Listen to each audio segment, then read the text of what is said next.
Assalamu alaikum урматтуу достор, урматтуу биздин баракчабыздын катталуучулары.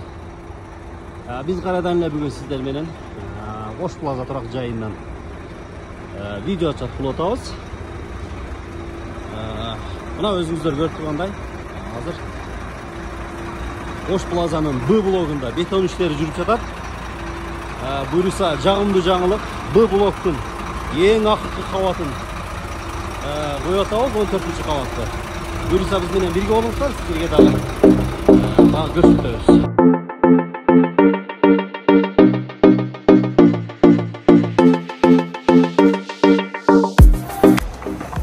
Мына достор, биз буюрса Ош Плаза турак жайынын эң жогорку этажы, башкача айтканда эң акыркы этажында турабыз. Азыр бетон иштери 14-кабатта коюлуп жатат. Буюрса жакын арада А жана В блокторуна да мына дайрыктар көрүнүп жатат. Улар дагы аз күн ичинде эң акыркы стадиясына чыгарабыз деп ойлойбуз.